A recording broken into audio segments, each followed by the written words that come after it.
शुभ अपराह्न पिलामने शुभ अपराह्न पिलामने मु Sudama Majhi government UP school Kukuridihi block सबडेआरू वर्चुअल स्टूडियो सुंदरगढ़ आपण मानकु समस्त को स्वागत जनाऊँगी।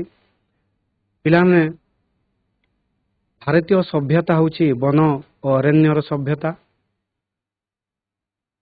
आग काल रे आम मुनि ऋषि माने वन अरण्य रही केते जे काव्य कविता लिखिछंती एवं आमको विश्व प्रसिद्ध करिछंती। सेही वन रे रही सेमानंकर प्रसिद्धि लाभ करिछंती एवं आमको केते काव्य कविता दे जाइछंती। सेही पिलामने सेही वन बा अरण्य विषय रे पाठटी पढ़िबा। आज पाठटी होची वनवाणी। पिलामने पाठ को जीवा पूर्वर आसंतु लेखक परिचय टिके जानि नबा। लेखक होउछंती पंडित गोपबंधु दास। से 1877 मसीह जन्मग्रहण करथिले। पुरी जिल्लार साखीगोपाल निकटवर्ती स्वांडो ग्राम रे जन्मग्रहण करथिले। सत्यवादी वन विद्यालय, सत्यवादी पत्रिका एवं दैनिक संवादपत्र समाजर से प्रतिष्ठाता थिले। से उत्कलमणि नाम रे परिचित। तांको रचित पुस्तक गुड़िक मध्य बंदीर आत्मकथा, कारा कविता, धर्मपद और गो महात्म प्रधान। ओडिशार भाषा, साहित्य, समाज, संस्कृति, शिक्षा, राजनीति और जातीय जीवन को ने से अनेक प्रबंध रचना करिसंती। से एकाधार रे जने कवि, प्राबंधिक, शिक्षक, समाजसेवक और स्वाधीनता संग्रामी थिले। पिलामने ते आम पाठटी को पढ़िबा। अरण्य भारतीय सभ्यतार केंद्र। पाश्चात्य देशर प्रतिभाशाली व्यक्ति माने अधिकांश सहर रे लालित पालित न हेले मध्य सेमानंक जीवनर कार्यक्षेत्र प्रधानतः सहर थिला। भारतीय मानकर अरण्य बा वन होछि सभ्यतार केंद्र। आमे हमर मुनि ऋषि माने देखुथबो चित्र कोन जंगल रही आश्रम करी शिक्षा दीक्षा देउथिले। किंतु पाश्चात्य देशर प्रभावशाली व्यक्ति माने सहर लालित पालित, अधिकांश सहर लालित पालित न हेले मध्य सेमानंक जीवनर कार्यक्षेत्र प्रधानतः सहर रे पटिछि। पाश्चात्य सभ्यतार प्रभाव रे वर्तमान भारत हेउना कहीं आवाहन कालरू भारतर महापुरुष माने अरण्य को आपणार साधना और सिद्धिर स्थान रूपे निरूपण करथिले। वर्तमान पाश्चात्य देश मानकर प्रभाव रे भारत जहाँ हेउना कहीं आवाहन कालरू पूर्व कालरू भारतर महापुरुष माने अरण्य को आपणार साधना एवं सिद्धिर स्थान रूपे निरूपण करथिले। अरण्य रे सेमाने समस्त कार्य करुथिले। भारतर जो समस्त तत्व प्राचीन काल रे पृथ्वी को आलोक देइथिला, अद्यापि जहाँ भारतीय सभ्यतार मूलभित्ति रूपे विद्यमान, से समस्त आविर्भाव वन प्रदेश रे आमर जहाँ काव्य कविता जहाँ लिखाई सब वन प्रदेश रे रही आमर महापुरुष माने मुनि ऋषि माने सब लिखिछंती। वास्तविक आमर मूलभित्ति होछि वन प्रदेश रे। केउ जोगी ऋषि मानकर पवित्र श्रुति यद्यपि भारत प्राणरे जातीय अहंकार एवं गौरव जन्माई थाए, अरण्य ही सेमानकर अधिष्ठान एवं साधना पीठ थिला। एवं आम मुनि ऋषि माने देखुथुव चित्र, मुनि ऋषि माने आमर गौरव एवं अहंकार थिले, सेमानकर मूल अधिष्ठान एवं साधना पीठ थिला अरण्य। बाल्य अवस्थारे भारतर संतान माने एही थारे आर्य ऋषि मानकर चरण तले बसी शिक्षा लाभ करथिले। बाल्य अवस्थारे भगवान करके बहुत हमर ऋषि माने बाल्य अवस्थारू से माने शिक्षा लाभ पई आर्य मानकर चरण तले जाइथिले। एमंत कि राजा महाराजा माने जीवन शेष दशारे राज्य धन संपद परित्याग करी मुनिवन तरु छायार आश्रय नहीं जीवन को कृतार्थ मनुले। एपरकि राजा महाराजा माने मध्य शेष समय धन संपत्ति सब परित्याग करी जीवन को शेष समय ऋषि आश्रम तले आश्रम समर्पी देउथिले एवं जीवन को चरितार्थ करुले। भारतर काव्य नाटक पुराण आदि रे अरण्यर गौरव विशेष भाव में प्रकटित होइअछि। भारतर काव्य कविता सबुथिरे पुराण आदि रे अरण्यर गौरव रही एवं अभिज्ञान शकुंतलम कुमार संभवम उत्तर रामचरित प्रभृति उत्कृष्ट और सुंदर साहित्य रे वन प्रदेशर जे चित्र करा जाई अछि एवं सेठारे घटना सकलर जेपरि सन्निवेश करा जाई अछि ताहा होई नथिले सेथिरे कविंकर पूर्व प्राणता प्रकाश पाई थांता कि नाही संदेह। वास्तविक अभिज्ञान शकुंतलम कुमार संभवम उत्तर रामचरित प्रभृति उत्कृष्ट और सुंदर साहित्य वन प्रदेश रे ही करा जाई अछि एवं सेठारे घटना सकलर जेपरि सन्निवेश करा जाई अछि ताहा होई नथिले सेथिरे कविंकर पूर्व प्राणता प्रकाश पाई नथांता ताहा संदेह।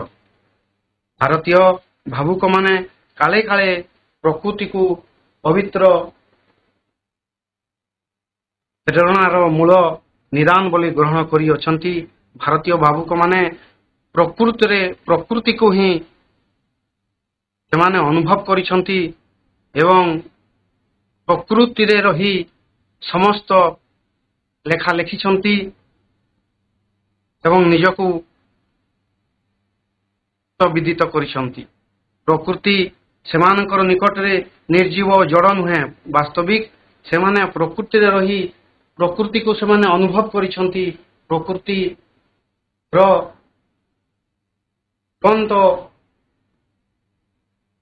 तार जीवंतता को सेमाने उपभोग करिसंती एवं सेमाने कहिसंती प्रकृति निर्जीव नुहे एवं कि जड़ नुहे, प्रकृति होउछि एक जीवंत।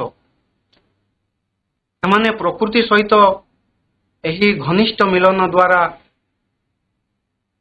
तो प्राण रे निज प्राण एवं निज प्राण रे विश्व प्राण को अनुभव करि पारुतले। सेमाने प्रकृति सहित एते मजी जाइथिले जे विश्व प्राण रे निज प्राण और निज प्राण विश्व प्राण को अनुभव करि पारुतले एवं प्रकृतिर दान को सेमाने अनुभव करुतले। महाकाव्य मानकरे जो सबु महापुरुष मानकर आलेख्य दिया जाई अछि सेमाने संसार क्षेत्र रे समाजर नेतृत्व नेवा पूर्वर जीवन संयम और साधना निमंते ଦୀର୍ଘକାଳ ଅରଣ୍ୟରେ ଅତିବାହିତ କରୁଥିଲେ। ତାମାନେ ଆମେ କୌଣସି ଦାୟିତ୍ୱ ନେବା ଆଗ କାଳରେ ଦାୟିତ୍ୱ ନେବା ପୂର୍ବରୁ ବନ ପ୍ରଦେଶରେ ଯାଇ ସେମାନେ ସାଧନା କରୁଥିଲେ ଏବଂ ନିଜକୁ ବଳିଷ୍ଠ ନେତୃତ୍ୱ କରିବାର ଦକ୍ଷତା ଆଣୁଥିଲେ। ସେହିପରି ରାମଚନ୍ଦ୍ରଙ୍କୁ ଅଯୋଧ୍ୟାରେ ସିଂହାସନ ବସାଇବା ପୂର୍ବରୁ କବିବର ବାଲ୍ମୀକି ଘଟଣାରେ ଏପରି ସନ୍ନିବେଶ କରିଅଛନ୍ତି ଯେ ଅରଣ୍ୟ ପ୍ରଦେଶରେ ତାଙ୍କୁ 14 ବର୍ଷ କାଳ ନାନାବିଧ ଦୁଃଖ ଦୁର୍ବିପାକ ଭୋଗ କରିବାକୁ ପଡ଼ିଥିଲା। ରାମଚନ୍ଦ୍ର ଯେତେବେଳେ ବନବାସ କଲେ ସେ ରାମଚନ୍ଦ୍ର ହୋଇ ରହିଥିଲେ, କିନ୍ତୁ ସେହି 14 ବର୍ଷ ବନବାସରୁ ଫେରି ଅଯୋଧ୍ୟାକୁ ଆସିଲେ। ସେଠାରେ ନାନାବିଧ ଦୁଃଖ ଦୁର୍ବିପାକ ଭୋଗ କରି ଅଯୋଧ୍ୟାକୁ ଫେରିଲେ। ସେହି ସମୟରେ ସେ ଭଗବାନ ଶ୍ରୀରାମ ହେଇଥିଲେ ଏବଂ ସାରା ଦେଶ ସାରା ସାରା ରାଜ୍ୟ ଅଯୋଧ୍ୟା ତାଙ୍କୁ ପୂଜିତ କରିଥିଲା ଭଗବାନ ଶ୍ରୀରାମ କହିକି। ତେଣୁ ଏହି ବନ ବା ଅରଣ୍ୟ ହେଉଛି ଆମର ସଭ୍ୟତାର ମୂଳ। ଏହା ଅବଶ୍ୟ ନିରୁଦ୍ଦେଶ୍ୟ ନୁହେଁ, କାରଣ ଏଭଳି ଅବସ୍ଥାର ନ ପଡ଼ିଲେ ଜୀବନର ବାସ୍ତବିକତା ସମ୍ବନ୍ଧ ମନୁଷ୍ୟର ଯଥାର୍ଥ ଜ୍ଞାନ ଜନ୍ମେ ନାହିଁ। ପ୍ରକୃତରେ ଆମେ ସମସ୍ୟାକୁ ଅନୁଭବ ନ କଲେ ବାସ୍ତବ ଜୀବନ କ'ଣ ତାହା ଜାଣିପାରିବା ନାହିଁ। ମହାଭାରତରେ ପଞ୍ଚୁ ପାଣ୍ଡବ ମଧ୍ୟ ରାଜ୍ୟ ଲାଭ ପୂର୍ବରୁ ଅଜ୍ଞାତ ବନବାସରେ ଏହିପରି ଦୀର୍ଘ ସାଧନା ମଧ୍ୟ ଦେଇ ଯିବାକୁ ପଡ଼ିଥିଲେ। ବାସ୍ତବିକ ପଞ୍ଚୁ ପାଣ୍ଡବ ମଧ୍ୟ ରାଜକାର୍ଯ୍ୟ ବା ରାଜ୍ୟ ଲାଭ କରିବା ପୂର୍ବରୁ ସେମାନେ ମଧ୍ୟ ବନବାସ ଗମନ କରିଥିଲେ ଏବଂ ସେଠାରେ ନାନାବିଧ ସମସ୍ୟାର ସମ୍ମୁଖୀନ ହୋଇ ନିଜକୁ ବଳିଦାନ କରିଥିଲେ ଏବଂ ଜ୍ଞାନ ଆହରଣ କରିଥିଲେ।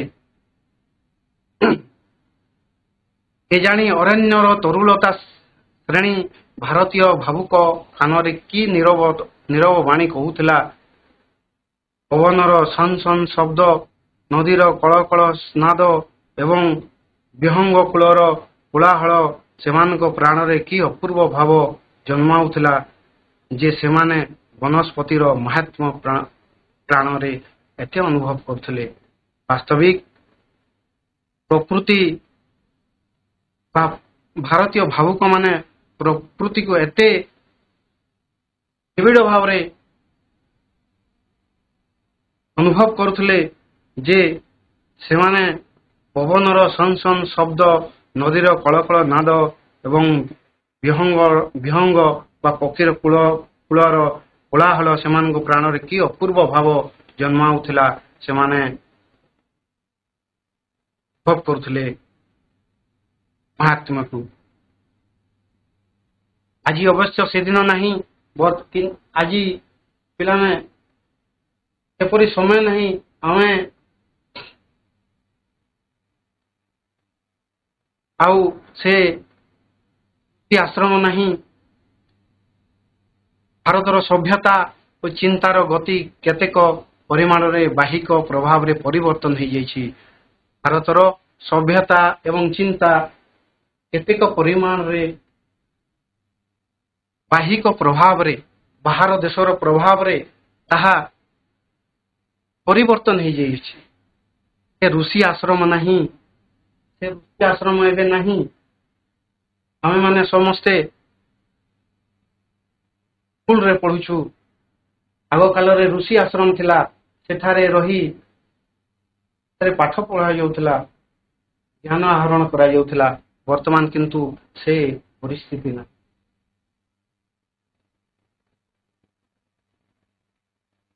ସେ ପରିସ୍ଥିତି ପରିବର୍ତ୍ତିତ ହୋଇଯାଇଛି। ଋଷି ଆଶ୍ରମ ନାହିଁ। ଶତ ଶତ ଶିଷ୍ୟଙ୍କ ବେଦଧ୍ୱନିରେ ବନ ପ୍ରଦେଶ ମୁଖରିତ ହେଉନାହିଁ। ଆଗ ମୁନି ଋଷି ଆଶ୍ରମରେ ଶିଷ୍ୟଙ୍କ ବେଦଧ୍ୱନିରେ ବନ ପ୍ରଦେଶ ସାରା ଅଞ୍ଚଳ ମୁଖରିତ ହେଉଥିଲା। ବର୍ତ୍ତମାନ କିନ୍ତୁ ସେ ବେଦଧ୍ୱନି ଆଉ ନାହିଁ ପିଲାମାନେ। ତାହା ଆଉ ଏବେ ଶୁଣାଯାଉ ନାହିଁ। ସହସ୍ର ସହସ୍ର ବର୍ଷ ପୂର୍ବର ସେ ସ୍ମୃତି ଏବେ ସୁଦ୍ଧା ଭାରତବାସୀଙ୍କ ହୃଦୟରୁ ଏକାବେଳକେ ବିଲୁପ୍ତ ହୋଇନାହିଁ। ସହସ୍ର ସହସ୍ର ବର୍ଷର ସ୍ମୃତି, ସେ ବେଦର ଧ୍ୱନି ଏବେ ମଧ୍ୟ ଭାରତୀୟବାସୀଙ୍କ ହୃଦୟରେ ଏକାବେଳକେ ବିଲୁପ୍ତ ହୋଇନାହିଁ କିମ୍ବା ଏହା କେବେ ବିଲୁପ୍ତ ହେବାର ନାହିଁ। ବଣବାଣୀ ହିଁ ଭାରତର ବାଣୀ। ବାସ୍ତବିକ ବଣବାଣୀ ହିଁ ଭାରତର ବାଣୀ। ତାହା ହିଁ ଏ ଦେଶ ସଭ୍ୟତାର ବିଶେଷତ୍ୱ। ଆମର ଦେଶର ବିଶେଷତ୍ୱ ହେଉଛି ବନବାଣୀ। କୌଣସି ବିଶେଷତ୍ୱ ଲୋପ ପାଇବା ଅର୍ଥ ସେ ଦେଶ ବା ଜାତିର ବିଲୟ ହେବ। ଆମର କୌଣସି ଦେଶର ବିଶେଷତ୍ୱ ଲୋପ ପାଇବା ଅର୍ଥ ଆମର ଜାତିର ବିଲୟ। ଆମ୍ଭମାନଙ୍କ ଅନ୍ୟାନ୍ୟ ଲୁପ୍ତ ପ୍ରାୟ ଜାତୀୟ ବିଶେଷତ୍ୱ ପରି ଏ ବିଶେଷତ୍ୱ ଆଡ଼କୁ କ୍ରମେ ଚିନ୍ତା ଫେରିଅଛି ଏବଂ ଏହାର ପୁନରୁଦ୍ଧାର ଆଶା ଅନେକଙ୍କ ହୃଦୟରେ ବର୍ତ୍ତମାନ ଜାଗିଅଛି। ଯେଉଁ ଆମର ବେଦଧ୍ୱନି ଶୁଣିବା କଥା, ତାହା ବର୍ତ୍ତମାନ ପୁଣି ଫେରି ଆସିବ ବୋଲି ଆମେ ହୃଦୟରେ ବର୍ତ୍ତମାନ ଆମେ ଅନୁଭବ କରିବା। ପୁନରୁଦ୍ଧାର ହେବ ଆଶା ଅଛି ଏବଂ ବର୍ତ୍ତମାନ ଆମେ ଜାଗିଅଛି ବୋଲି ଆମେ ଅନୁଭବ କରୁଛେ ଏହି ପୁନରୁଦ୍ଧାର ହେବ ବୋଲି। ତାମାନେ କଥା ଟିକେ ଜାଣିନେବା। ଅରଣ୍ୟ ଭାରତୀୟ ସଭ୍ୟତାର କେନ୍ଦ୍ର ଥିଲା। ପାଶ୍ଚାତ୍ୟ ଦେଶର ପ୍ରତିଭାଶାଳୀ ବ୍ୟକ୍ତିମାନେ ଅଧିକାଂଶ ସହରରେ ଲାଳିତ ପାଳିତ ନ ହେଲେ ମଧ୍ୟ ସେମାନେ ଜୀବନର କାର୍ଯ୍ୟକ୍ଷେତ୍ର ପ୍ରଧାନତଃ ସହର ଥିଲା। ପାଶ୍ଚାତ୍ୟ ସଭ୍ୟତାର ପ୍ରଭାବରେ ବର୍ତ୍ତମାନ ଭାରତ ଯାହା ହେଉନା କାହିଁକି ଆବାହମାନ କାଳରୁ ଭାରତର ମହାପୁରୁଷମାନେ ଅରଣ୍ୟକୁ ଆପଣାର ସାଧନା ଏବଂ ସିଦ୍ଧିର ସ୍ଥାନ ରୂପେ ନିରୂପଣ କରିଥିଲେ। ଭାରତର ଯେଉଁ ସମସ୍ତ ତତ୍ତ୍ୱ ପ୍ରାଚୀନ କାଳରେ ପୃଥିବୀକୁ ଆଲୋକ ଦେଇଥିଲା, ଅଦ୍ୟାପି ଯାହା ଭାରତୀୟ ସଭ୍ୟତାର ମୂଳଭିତ୍ତି ରୂପେ ବିଦ୍ୟମାନ, ସେ ସମସ୍ତର ଆବିର୍ଭାବ ବନ ପ୍ରଦେଶରେ ହୋଇଥିଲା। ଯେଉଁ ଯୋଗୀ ଋଷିମାନଙ୍କର ପବିତ୍ର ସ୍ମୃତି ଅଦ୍ୟାପି ଭାରତ ପ୍ରାଣରେ ଜାତୀୟ ଅହଙ୍କାର ଏବଂ ଗୌରବ ଜନ୍ମାଇଥାଏ, ଅରଣ୍ୟ ହିଁ ସେମାନଙ୍କର ଅଧିଷ୍ଠାନ ଏବଂ ସାଧନା ପୀଠ ଥିଲା। ବାଲ୍ୟ ଅବସ୍ଥାରେ ଭାରତର ସନ୍ତାନମାନେ ଏହିଠାରେ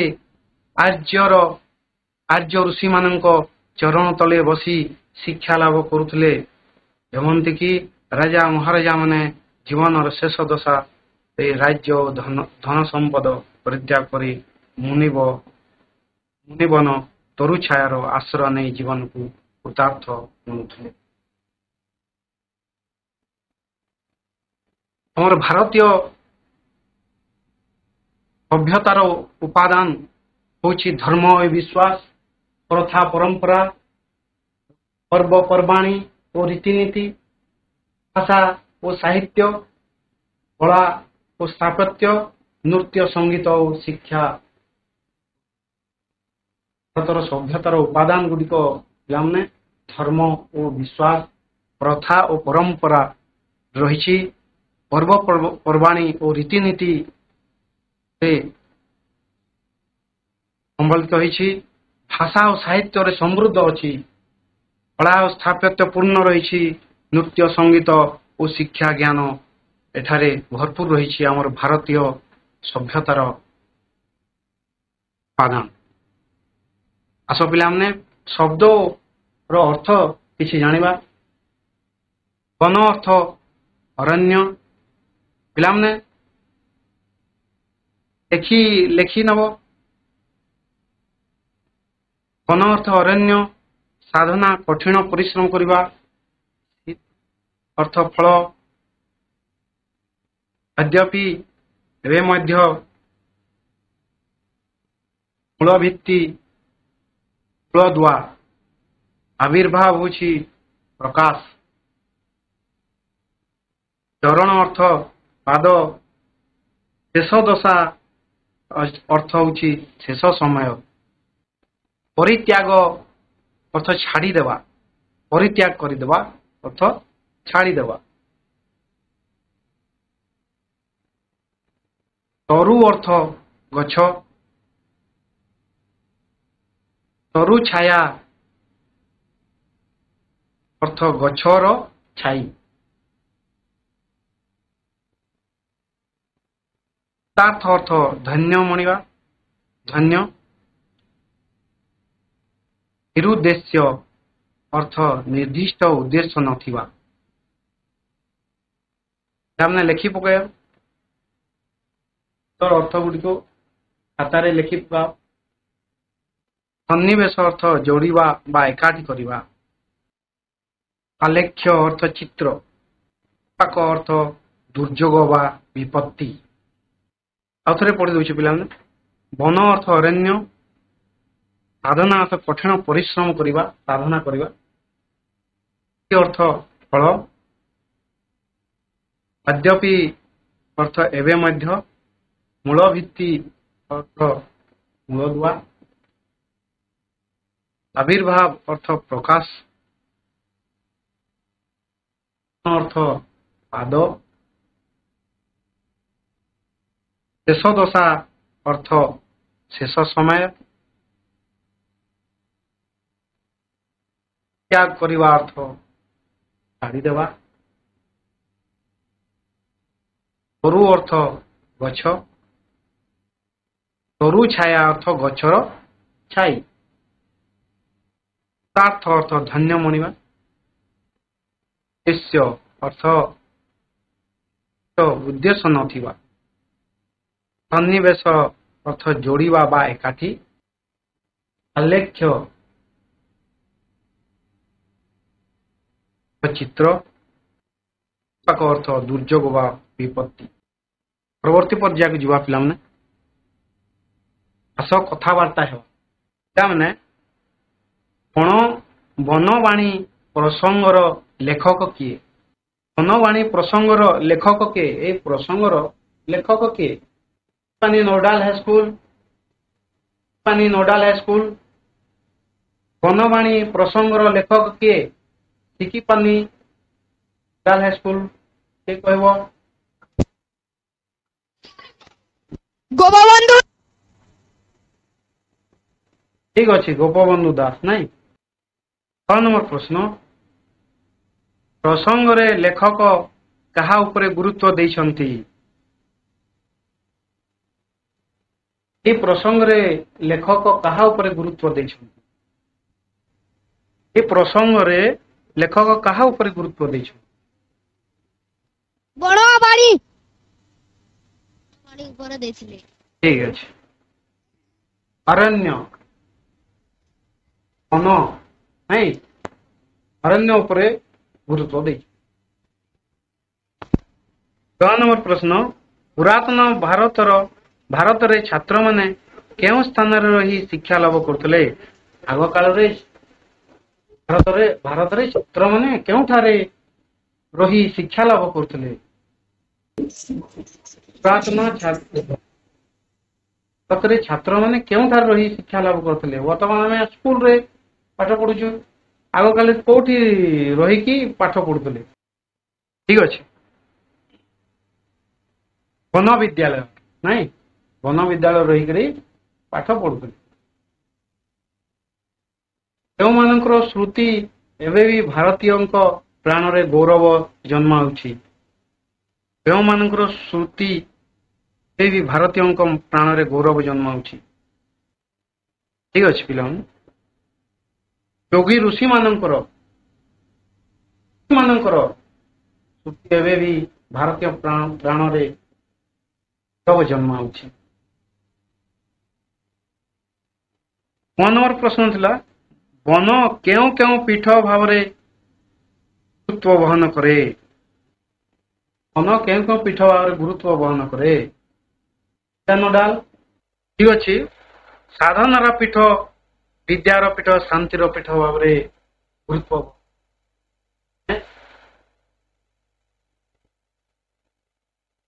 ଦେଖିନିଅ, ଆଉ ଥରେ ଦେଖିନିଅ। ଆଉ ପରବର୍ତ୍ତୀ ଠିକ ଅଛି। ଏକ ପଦରେ ପ୍ରକାଶ କର। ଯେପରି ଯିଏ ସାଧନା କରେ ସାଧକ, ସେହିପରି ଯିଏ ଚିକିତ୍ସା କରେ କଣ ହେବ? ସେ କହିବ ଯିଏ ସାଧନା କରେ ସାଧକ, ଯିଏ ଚିକିତ୍ସା କରେ କିଏ କହିବ? ମିରପୁର ହାଇସ୍କୁଲ। ଯିଏ ଚିକିତ୍ସା କରେ ତାକୁ ଚିକିତ୍ସକ। ଠିକ ଅଛି, ଚିକିତ୍ସକ। ହଁ ଠିକ ଅଛି, ଭେରି ଗୁଡ। ସେହିପରି ଯିଏ ଶିକ୍ଷା ଦିଏ ଶିକ୍ଷକ। Very good. ସେହିପରି ଯିଏ ଗାନ କରେ ଗାନକ। ଗାନକ ଗାୟକ। ଗାୟକ। ଭେରି ଗୁଡ, ଠିକ ଅଛି, ଭେରି ଗୁଡ। ପରବର୍ତ୍ତୀ ପ୍ରଶ୍ନ ଯିବା। କ ସ୍ତମ୍ଭ ଶବ୍ଦ ସହ ଖ ସ୍ତମ୍ଭର ଶବ୍ଦ ସମ୍ପର୍କ ଥିବା ଶବ୍ଦକୁ ଗାର ଟାଣି ଯୋଡ଼ିବା। କ ସ୍ତମ୍ଭରେ ଅଛି ବନ, ତରୁ, କାର୍ଯ୍ୟ, ସାଧନା। খ ସ୍ତମ୍ଭରେ ଅଛି କ୍ଷେତ୍ର, ପୀଠ, ପ୍ରଦେଶ, ଛାୟା। କାହା ସହିତ ସମ୍ପର୍କ ହେବ? ବନ, ପ୍ରଦେଶ। ଠିକ ଅଛି, ଭେରି ଗୁଡ। ତାପରେ ତରୁ। ତରୁ ଛାୟା। ଛାୟା। ତରୁ ଛାୟା, ଭେରି ଗୁଡ, ଠିକ ଅଛି। ତାପରେ କାର୍ଯ୍ୟ। କାର୍ଯ୍ୟକ୍ଷେତ୍ର। ଭେରି ଗୁଡ, ଠିକ ଅଛି। ସାଧନା। ପିଠା। ପୀଠ। ଆଉ ଥରେ ପୀଠ, ଭେରି ଗୁଡ, ଠିକ ଅଛି। ପୀଠ। ହଁ ଠିକ ଅଛି, ଠିକ ଅଛି। ତାପରେ ଶବ୍ଦ ଗୁଡିକୁ ସଜାଡି ଲେଖିବା। ସାଧନା ପୀଠ। ଭେରି ଗୁଡ, ସାଧନା ପୀଠ। ତାପରେ ଅଛି ପୁହାମ, କଣ ହବ? ମହାପୁରୁଷ। ହଁ ପୁରୁଷ, ଠିକ ଅଛି। ତାପରେ ଅଛି ଦେଶ ପ୍ରଣବ। ବନ ପ୍ରଦେଶ। ବନ ପ୍ରଦେଶ, ଭେରି ପ୍ରଦେଶ। ଗୁଡ। ହଁ ଠିକ ଅଛି, ଭେରି ଗୁଡ। ତାପରେ ଅଛି ରୂପ ଅଣନି। ନିରୂପଣ। ନିରୂପଣ, ଠିକ ଅଛି, ଭେରି ନିରୂପଣ। ଗୁଡ। Sit down. ଗୋଟିଏ ଲେଖାଏଁ ପ୍ରତି ଶବ୍ଦ ଲେଖିବା ବା କହିବା। ବନର ପ୍ରତି ଶବ୍ଦ କଣ ହବ?